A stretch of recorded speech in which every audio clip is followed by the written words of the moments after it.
জনপ্রশাসন সংস্কার কমিশনের পদত্যাগ দাবি করেছেন সাবেক ও বর্তমান আমলারা। সংস্কারের বদলে প্রশাসনের মধ্যে দ্বন্দ্ব লাগানো হচ্ছে বলে অভিযোগ তাদের। সকালে বাংলাদেশ অ্যাডমিনিস্ট্রেটিভ সার্ভিস অ্যাসোসিয়েশনের এক আলোচনা সভায় এই অভিযোগ করা হয়। রিপোর্ট প্রকাশের আগেই নানা মন্তব্য করে আন্তঃক্যাডার দ্বন্দ্ব সৃষ্টিকে ষড়যন্ত্রের অংশ হিসাবে দেখছেন প্রশাসনের কর্মকর্তারা। বাংলাদেশ অ্যাডমিনিস্ট্রেটিভ সার্ভিস অ্যাসোসিয়েশন বুধবার সকালে বিএম অডিটোরিয়ামে এ প্রতিবাদ সভার আয়োজন করে। প্রশাসনে পদোন্নতির ক্ষেত্রে পরীক্ষা প্রবর্তন, কোটা কমিয়ে 50 ভাগ করতে কমিশনের উদ্যোগ নিয়ে আলোচনা করেন তারা।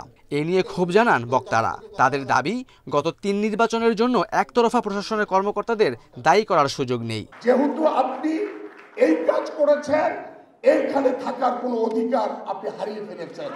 আশা করি অবিলম্বে আপনি পদত্যাগ করবেন এই সংস্কার কমিটি থেকে। রেলেভেন্ট পিপল, রেলেভেন্ট এক্সপেরিয়েন্স নিয়ে তারা উপসচিব হবে না, মেধার ভিত্তিতে এগিয়ে থেকে তারা উপসচিব হবে না।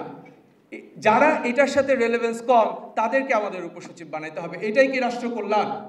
কর্মকর্তারা বলছেন, পদোন্নতির ক্ষেত্রে প্রশাসনের কোটা কমানো চলবে না, বরং শতভাগ প্রশাসন থেকে পদোন্নতির দাবি তাদের। যে 25% যে কোটা, এটা অ্যাবসলিউটলি একটা অযৌক্তিক।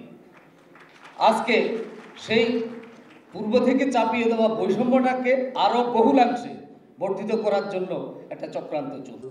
সংস্কার কমিশনের পুরো রিপোর্ট প্রকাশের আগেই নানা সিদ্ধান্ত সামনে আনাকে ষড়যন্ত্র বলছেন কর্মকর্তারা।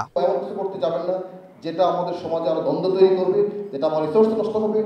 একদম সিস্টেম করতে গেলে সব ক্ষেত্রে করতে হবে। তাহলে বলে দেন যে ঠিক আছে, নবম গ্রেড থেকে শুরু করে প্রতি ডিপার্টমেন্টে যেখানে যেখানে প্রমোশন হবে সবারই পরীক্ষা হবে।